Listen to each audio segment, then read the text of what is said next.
All right, welcome back to my channel. My name is Urmi, and today I have the pleasure to have a very special guest. I actually went to her YouTube channel where I talked about public speaking, so make sure to watch that. And today I have the pleasure and the honor to have her on my channel where we'll be talking about career development.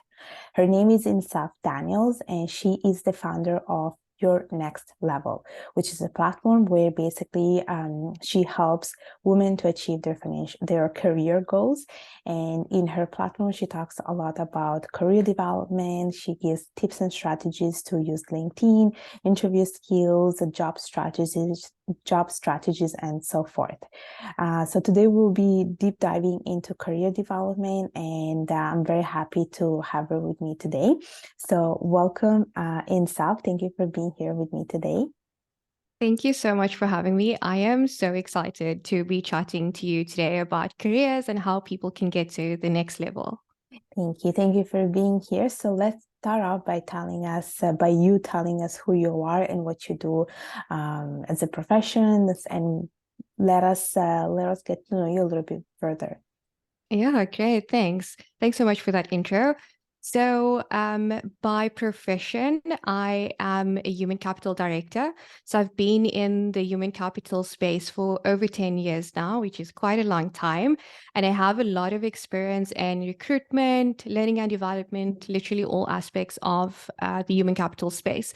So, by day, I would say I'm the director for about 3 software development companies. And then by night, which is what I'm so passionate about, is my brand called Your Next Level that really focuses on, like you mentioned, helping women get to their next level, whether it's within their careers, whether it's in their lives, whether it's just like upskilling and like Mhm. taking yourself personally from where you are at to another level. The reason why the brand was developed was because I just realized that people don't know what their capabilities are. Mhm. Only know as much as like the people we are surrounded by and maybe our family.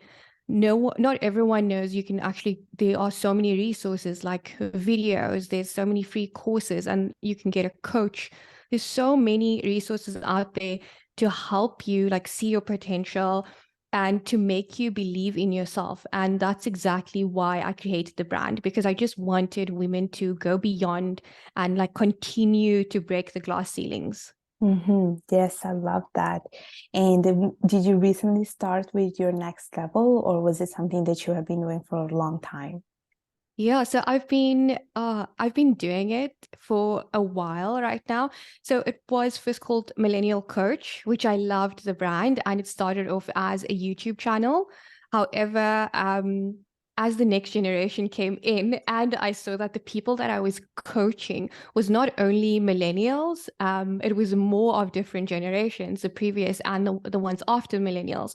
And thereafter, the brand Your Next Level developed because I could see myself getting into my next level. And I Mm-hmm. was like, if I can do this, then so can everyone else. So now it is a YouTube channel, it is a podcast, I have a website, and soon we have a membership coming as well.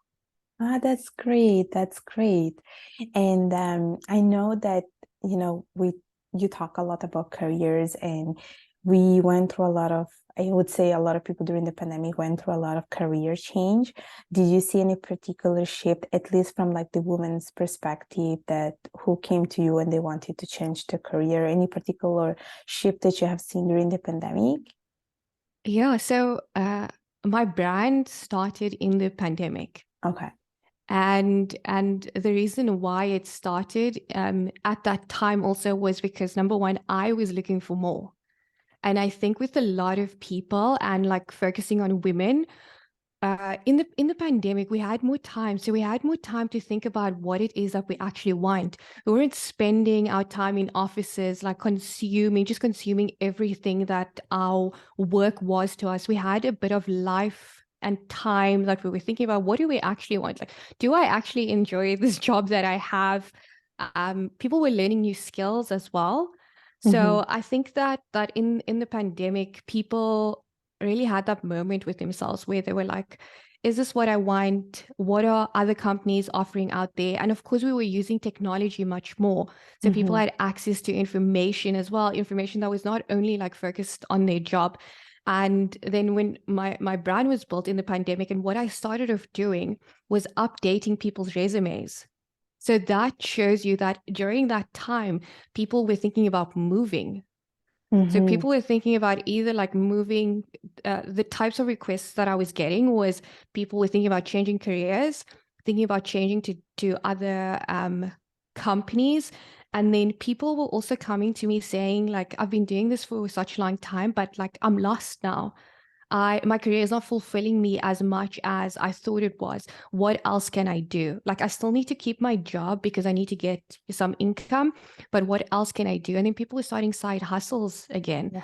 So I think the pandemic really opened up like so much space for people to discover who they are. I mean, I know there were so many like negative things that happened, but on the positive side, it opened up a space for people to discover who they were. Yeah, I agree with that. I think it was a moment of like we all took a pause during the pandemic. I think it gave us time to reflect, especially when it came to career change. And I think this is why a lot of people literally like there were so many people quitting and starting a new job, or some people completely leaving the industry and having their own businesses because I think they got more like a vocation, more like, okay, I think I know now what I have to do because I had the time to think about it. Whereas I would say before the pandemic, the issue was that we were so like consumed, like you said, by going to work, never having time for ourselves, that we never give it like too much thought. So I think that's literally what happened. Like we all went Yeah. through a career change. We just had the time to think about it. Yes.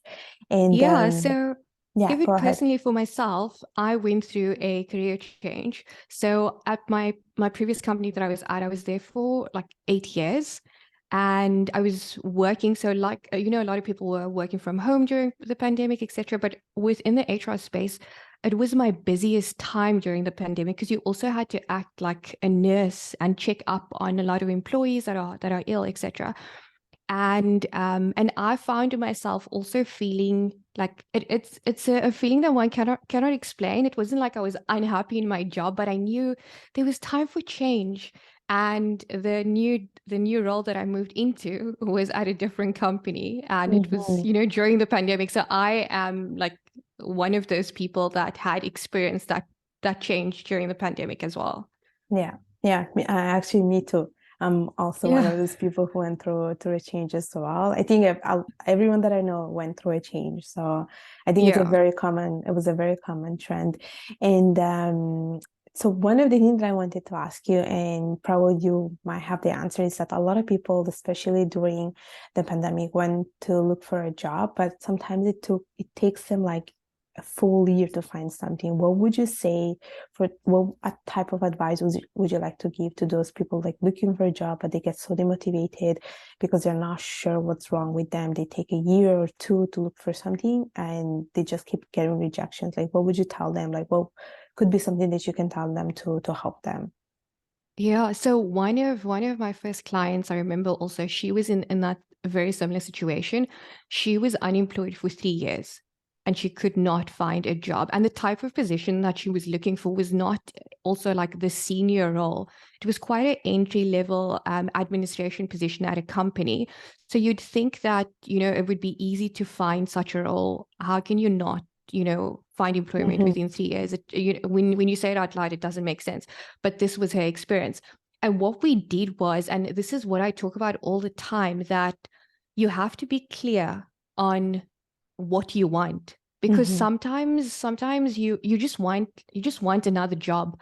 But what does that another job look like? What is it, about like your if you are in a current role, what is it about that current role that you don't like? What change would you want to experience? But if you are unemployed, so now you have time to kind of like reset. Yes, I know sometimes people are in financial difficulty, and then what we would do is we'll take our one resume and we'll send it to like 50 companies and hope one responds, which I'd all like no one, I wouldn't say no one, but this is not the best way to apply for jobs. I would say number one is get clarity on what you actually want. Like, where do you actually want to work? What type of industry? What type of company?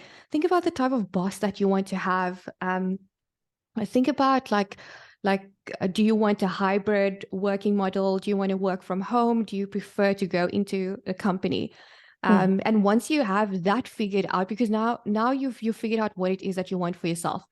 Um, what type of job is it? Is it something similar to what you had? Do you need to develop your skills for a job that is slightly different?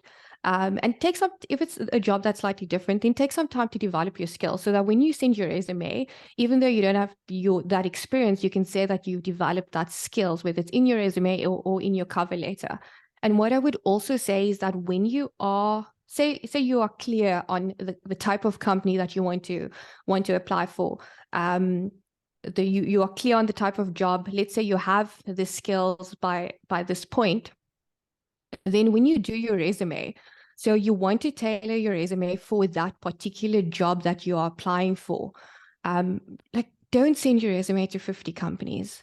Send it to like the top three that you want, and really like make it meaningful. So typically we'll see, also if you don't have a LinkedIn profile, you should definitely get a LinkedIn profile. Recruiters are on there like every single day, every minute of the day. I have a team of recruiters and their job is to sit on LinkedIn because it's the best place where we hire our people from. We get the best candidates from there. So I definitely say update your LinkedIn profile. LinkedIn guides you really nicely on what it is that you need to update. However, if you want more information, you can obviously like look on YouTube. There's so much information out there. Update your LinkedIn, and then instead of like when you see a job, because LinkedIn posts a lot of jobs, but even if it's not on LinkedIn, if you see a job somewhere else, yes, you can apply, with the link that they have given you or the email address. But what I would say is that that specific company, go and find the recruiter on LinkedIn. Like, Okay. go and connect with the recruiter. So even though you're going to apply, let's say you saw a job, I'm making it up, like at Google, and you apply for the job at Google with the link that they sent, then go onto LinkedIn, search for Google, search for their recruiter, and then say, hi, recruiter X. I hope you don't mind me sending you this message. I'm sure you get so many messages. I saw this on your profile. Just, to say something engaging that would make them actually read your message. Mhm. And you say, listen, I saw this role. I'm so interested in it. I have submitted my CV. Just wanted to say hi in case you came across it, or something to that effect. But don't just like, people solely rely on like clicking apply, there their CV goes, and they'll just sit back. It doesn't work like that, especially in today's market that, so many people are looking for jobs. You have to put in a lot of extra effort. I always like referred applying for jobs like dating. At the beginning stages, especially, like you have like you're showing your best self, like you have to put in effort, the same amount of effort that you'd put into like a new relationship. That's the amount of effort that you want to put in when you are like searching for a new job. Long gone are those days where you can just apply and sit back. Yeah, you know what's the thing about what you just said? I do agree. I do agree what you just said about like applying for a job. It's like dating. You have to keep searching until you find the right one. And I would say the biggest mistake, and I also did commit the same mistake, was that I would also send the same resume to a bunch of companies. And it's because looking for a job, it's like a full-time job. So here you are stuck with a full-time job, but then you Yeah. have to take time to also look for jobs, and that's like another full-time job as well. So I think that's why people don't have time, so they just send the same one to a bunch of companies. And also about cover letters, like I don't know if you can share something about it, because I personally don't write cover letters anymore. The only time I used to do it was when I was in university, and then I was like, I don't think anyone is actually reading cover letters. What are your thoughts about that? Like, would you say that people should write cover letters or not? Yeah, so if I could just say one comment on the previous thing that I said, not so long ago, I got this LinkedIn message from someone, and they said, "Hi, Insaaf. I get a lot of messages of people looking for jobs, like so many. I don't respond to all of them. I respond to the ones that stand out to me. I'm a nice person, so I try to respond to everyone. But this particular one was, basically the person was, they commented something on something that I posted. So firstly, they were engaging with me. And then secondly, they said, I am newly in the market. I don't know if you are recruiting for this type of position, but is it okay if I send you my CV just in case, like for when you are recruiting? And I responded, I was like, yeah, sure, you can send me. Here's my email address. We were not recruiting for that position. And he sent me his resume, and I sent it to our hiring manager to say, listen, here's a CV. When we are recruiting, review. So that, that is like putting someone forward. So just getting that bit of courage to message someone on LinkedIn, like don't be afraid. Like the worst the person can say is no or ignore you. Mm-hmm. So just go for it. Okay, so to answer your question about cover letters, so my personal opinion is I do not read cover letters either. I don't think that you need like an extra page for a cover letter. Uh-huh. What I would say, where cover letters could, come into play is if you are, for example, for myself as a human resource professional, if I was applying for a finance role, Right. then I would write a cover letter to tell them why my experience as human resources and all the financial things that I did in human resources um, makes me suitable for this job in finance. Then I would say it is applicable. But if I am applying for a job in human resources or in my field rather, what I would do is I'd put like a summary. So on your resume, just a mini summary section, one paragraph maximum, when I say one paragraph, I mean like a paragraph like on the right hand side of your resume, or if you want to make so I would say that would be maybe like 4 lines. If you're going to put like a long paragraph at like your name and surname, and then your summary at the top of your resume, I would say like, yeah, maybe also 3 to 4 lines maximum. When recruiters go through your CV, it's very, very fast, like maybe 7 seconds. Yeah. Yeah. Yeah. Yeah, you Okay. want you want to put like the information that, think like a recruiter. How are they going to look at your resume? What are they looking for? Are they looking for your education, your skills? Like put it right up there in Mm-hmm. front, like highlight it if you need Mm-hmm. to. Yeah. Like put the Yeah, most salient things like at the beginning of your resume so that it shows that's the first thing that we see when we see it, your resume basically. Yeah. exactly. So I do. One of our hiring managers, he used to love cover letters. Um, I don't. I think it maybe just depends on like the experience of the person, maybe. I'm not sure. But obviously, if the company is requesting you to write a cover letter, then do that because they're requesting Right. it. But other than Right. that, I do not read cover letters. Yeah, I feel like it's like you said, like people don't have time. They're like looking at like all the resumes very quickly. So I would say that just write it only when they request it. Otherwise, just stick to your resume and do whatever you just suggested, which I think it's a great idea. And Thanks. so for someone who like worked in like human resources, my question is more about like things that you would like, what are some of the mistakes based on all the resume that you have seen throughout history? What is it something that you want to tell people of like, do not do this? Like, what are some don'ts that they Okay. should they shouldn't be like, this is like completely wrong, don't do this. Okay. So what I would on their resume specifically. Yes, I mean, or yeah, resume, or if Okay. anything else too as well, like go ahead.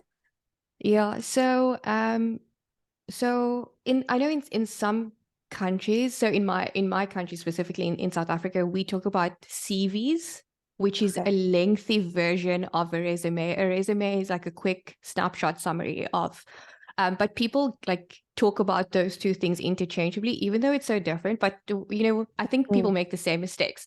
So firstly, okay, so if you are going to submit a cover letter, do not make it like really lengthy.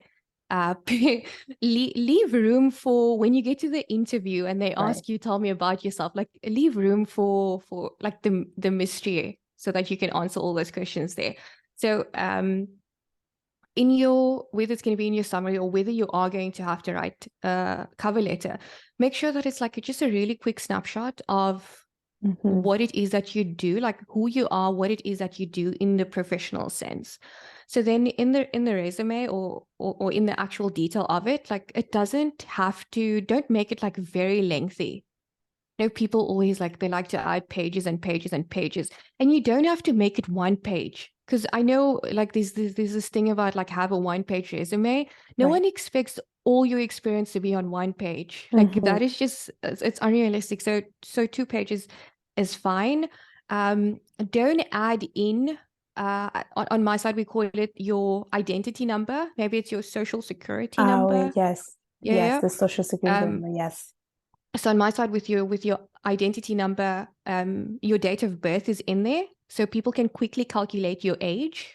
I Uh-huh. don't know if it's the same when you're on the social security number, but don't put in any information that will allow people to discriminate against you. Right. So things like age, things like how many kids you have, things Right. like whether you're Right. married or not. Right. Um, you know, like those types of things, people can easily discriminate against. What I also see is people would like put their full addresses on there. You don't need to you don't need to do that at all unless you want people to go and Google to see where you are located. You can put like maybe the country or the city because that would be applicable.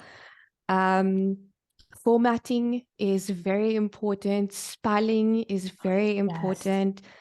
It's so important. You don't have to have the most beautiful, but make sure that it is neatly formatted, that the spelling is right, because your resume is a representation of who you are before they meet you.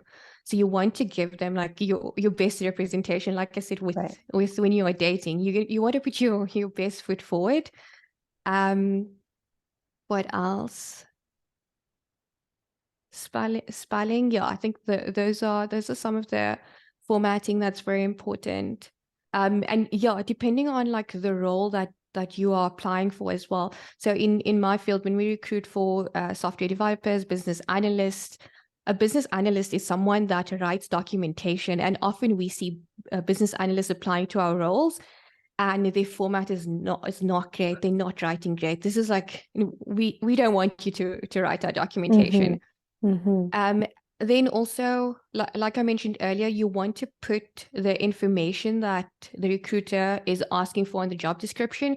You want to put that like on the first page. Right. So education, if education is important to that company, you want to put that on the first page. If specific skills is on there, you want to put it on there.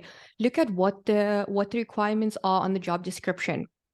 You need your resume to match the job description. Of course, don't lie. Only put the things on your resume that matches the job description that, you know, is applicable to you. So if Mm-hmm. they say like the specific skills are C# development and you know, whatever technical skills and whatever soft skills, communication, leadership, etc., put those things on your resume. Then when it comes to your experience, I think people kind of know how to lay out the experience already. The mistake that I see often is people will start with their first job. So they'll say Oh, like yeah. in 1999, and then they'll work. Then on the third page would be like their latest job. So you want to start with your latest job. Um, and then you know, put down what it is that you did there. Most importantly, you want to put down the achievements. Right. So what did you achieve in that role? Don't just list your duties. Let the person that's reading, let the recruiter know what it is that you achieved in that role. Some things could be like very important. So for someone that's in a higher level role, you could say that you reported directly to the CEO, if Mm-hmm. that helps. Uh, and you can put some high Right. level of what it is that you did in that role. Then let's say that you are the type of person that have had so many jobs already. You know, maybe like in 1999, you also had a bunch of roles. You don't need to list all of them and list out, what it is that you did. So I would say maybe list the last maximum like 4 to 5 roles that you had, and then the rest, I would say you could just list the role and like the year that you worked there. So you're not leaving anything out, but you're not going into detail to explain when you were a waitress, this is what you did, and now you're applying for a finance role. Yeah. Yeah. Yeah. Wow, those are like lengthy tips. So thank you for sharing all of them. I think those were very, very useful. Because it's like you said, like a resume or a curriculum, CV, it's like representation of who you are. And I think it's very important to keep that in mind, and also to keep in mind to not give too much information that will like discriminate you, because I recently went to a workshop which was about how to use LinkedIn, and basically, the person presenting was sharing like 15 tips on how to best use LinkedIn to network and to build a presence. And one of the things that she said that I feel like I keep seeing as a mistake is your profile picture on LinkedIn. A lot of people usually, like, you're supposed to be having like a professional picture of yourself, but I've seen people having pictures with their dogs, or pictures like of themselves hiking, or pictures with themselves with their kids, which I'm not sure like if it's appropriate or not. And they were actually saying it should be just strictly professional, because it is you looking for a job, or you putting yourself out there. So that's one of the things that I learned about LinkedIn, and I keep seeing it as I scroll down on LinkedIn. I do Yeah. see this big mistake of your, like, there's a picture of you with like your dog, on a lake or something like that. Yeah, yeah, Yeah, I see that quite often as well. I was helping one of my friends because she's in the process of applying for a new job, and her LinkedIn profile picture was a picture of herself, I think like 10 years ago. yeah. That's And another and I was mistake like, too. I said, imagine, based on your LinkedIn profile, they want to call you in for an interview, and the person that steps into the building is completely different, looks completely different than, it's like a 10-year difference Yeah, from your LinkedIn yeah, picture. Yeah. yeah, definitely. Yeah, I've seen that too. And I remember also like going for an interview, and I would like look up the person interviewing me, and then I would see them in the real life, and I was like, these two people look completely different. And that's because the pictures they had was like from 10 years ago, like literally, and you're like, what's going on? So yeah, Yeah. yeah, that's definitely something to be careful on. The other thing I wanted to ask you is about interviews. And the first question we're often asked is, tell me a little bit about yourself. And I feel like a lot of people do a lot of mistakes because we're not sure what to Yeah. say. We're not sure how like far back should we go when it comes to experience. Like, what would be a standard answer in your opinion? Yeah. So I always say, like, when you in an interview and someone asks, tell me about yourself, then it's like you completely forget who you are in that moment because you're so Yes. caught off guard by that question. So I think that to start off, you could start with where it is that you're from. So where it is that you're from, you don't have to give a lot of family details. Again, like you don't want any reason for them to discriminate. And I know this is like, oh, then I shouldn't be interviewing for that company when they are going to discriminate. But we are human. And you Hmm. don't want people to latch on to the fact that you just said you were divorced or, Hmm. something like that. You can leave that for a bit later when you get to know each other. Okay. So I would say you start off with like where it is that you're from, and then you could say that you have X amount of experience in the specific industry.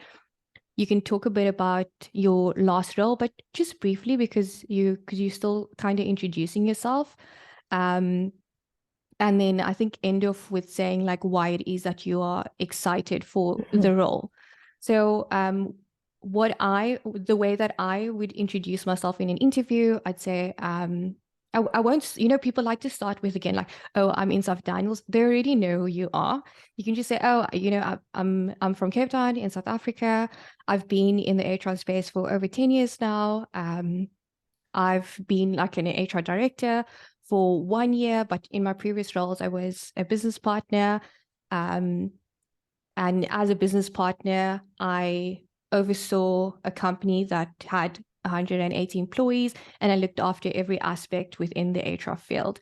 This role was so appealing to me because, I thought that based on what you shared in the job description, that there's just so much more for me to learn. I saw that you guys would like me to work on a graduate program. I have experience working in a graduate program, and yeah, that's why I'm just so excited to be considered for this role. So it's like a brief. You're not Yes. telling them what's on your resume. So you're kind of saying where you're from, so that's a bit personal. You're giving an overview of how much years of experience you have in the industry. Tell them briefly about your last role, and then capture something on the job description. So again, they know that you took the job description seriously. And then, match up your experience to the job description and Mm-hmm. then end with, I'm so excited to be considered for this role. And then it almost hands it over to them to ask you the next question. Yeah. Yeah. I really like the example that you used because I think it just gave that you just give us something concrete of like how we're supposed to be answering the question, like tell me a little bit about yourself. Because I feel like a lot of people tend to get really, really personal about their personal life. Like it's like we don't care. Like it's supposed to be strictly professional, it's like we're looking for a job, but we don't care about where you lived, like how many countries you speak. We don't want to know about your like relationship status. I feel like some people often do forget that. So it's good whatever you just shared. I do agree with you, like to make it personal, but at the same time to keep it very strictly professional and just keep it that way, and then open the Yeah. door, open the room for them to ask you questions further. I also want to say the one thing about interviews, especially when it comes to like tell me about yourself or even interviews in general, and that's something that I learned through the years, is like don't have a script prepared and don't try to repeat the script, because often you do Mm, come out very automatic with no emotions. It's like they know that you sound very much, you have memorized everything. I think it's very important to be like you.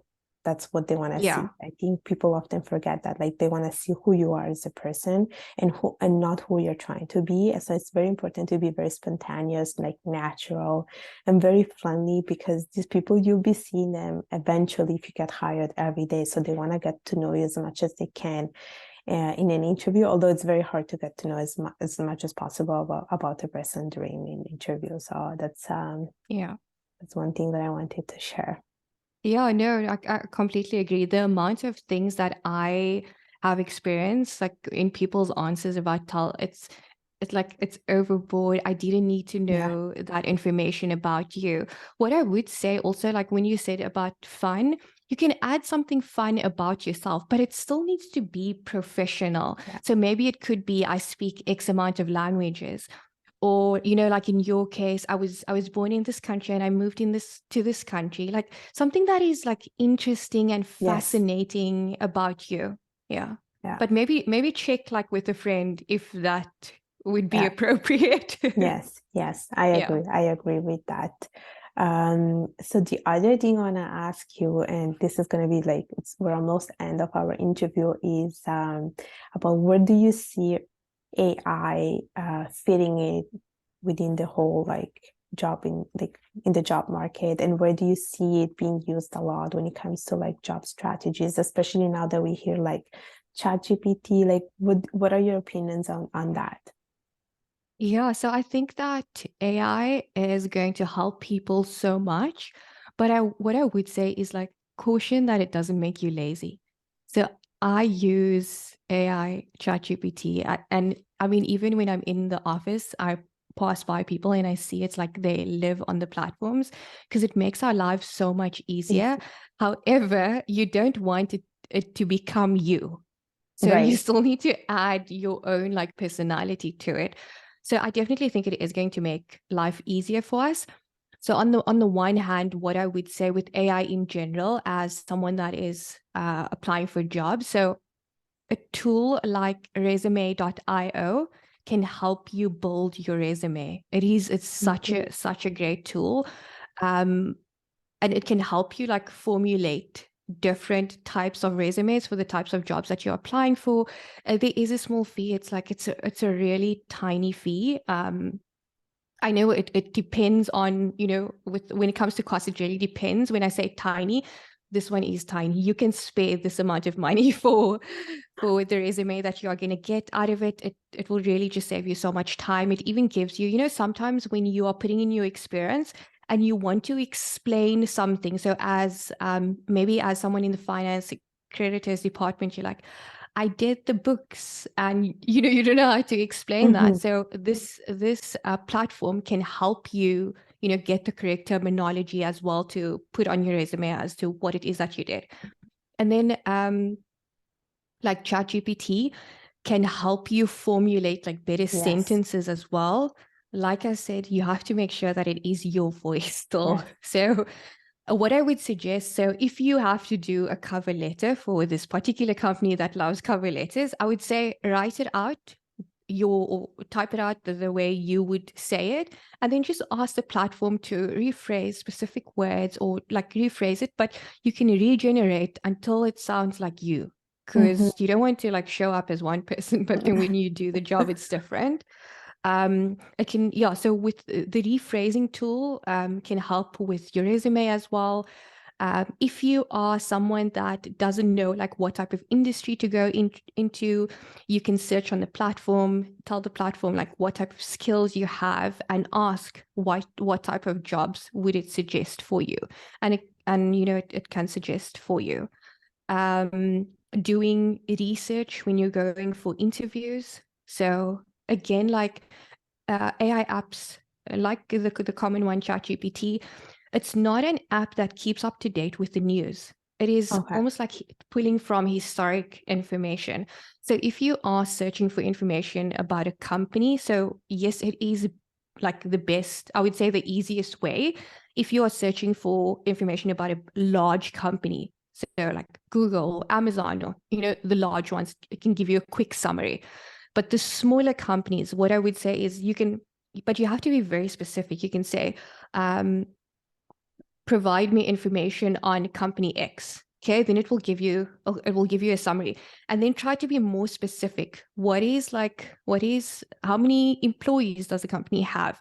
What is the mission? What is the vision of the company, etc. But make sure that you double check that information, especially when it's smaller companies, because like I said, they wouldn't have up-to-date information. And like we know with the layoffs, so many things have changed, but it can definitely help speed up the process for you. Yeah, I agree. I agree with you. I've not used ChatGPT for anything so far, but I heard so many great things, and I do agree with you that always make sure that it's you rather than the machine, because the machine is not going to go to do the interview on behalf of you. So always make sure that it's you. And I do agree with you, like especially when you're writing a cover letter, you can write it first yourself and then you put it into the system to see if it can help you to make corrections and spelling and stuff like that. So that's definitely very, very helpful, I would say. And even with interviews, I cannot name a platform now, but I know that there are many platforms that you can also practice interview in like actual like video interviews. And then again, like using, an app like ChatGPT, you can say, provide me with possible interview questions for a financial accountant role, whichever role that it is that you are going to be interviewed for. And then it will provide you with a list of possible questions.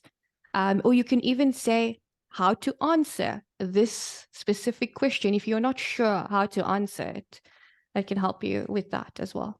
Yes, that's actually, I didn't know about this, but it's good to know.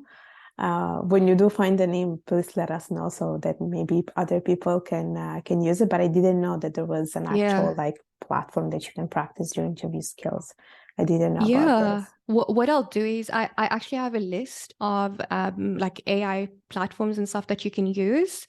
I haven't looked at like verified all of them yet, but I will send it over for you to have a look at it, because because I've used resume.io Okay. multiple times. So that's why I can talk about the actual platform. I wouldn't want to, talk about something before I actually used it. Yes, all good, all good. Well, thank you. I do want to thank you for sharing all the tips that you have shared today during the interview. I think you shared great amount of knowledge and great things that people will find very much valuable. Before we go, can you tell us where can people find you? Yeah, thank you so much. This was so much fun. I had so much fun talking about these topics. So you can just find me on Instagram. It's at Insaaf_Daniels, or Your Next Level, on Instagram. And my website is yournextlevel.com. Perfect. I will put all the links in the description below. And Insaf, I do want to thank you again for being here today. It was such an honor, and I feel like you shared so many great things. There are so many things I feel like I can also use it myself. So I do want to thank you once again for being here today. You're very welcome. Thank you very much for having me. Thank you to all of you. So make sure to like and subscribe and share, and also make sure to follow Insaf on her social media links. I'll provide everything in the description below. And with that said, I will see you all next time. Bye bye. Bye.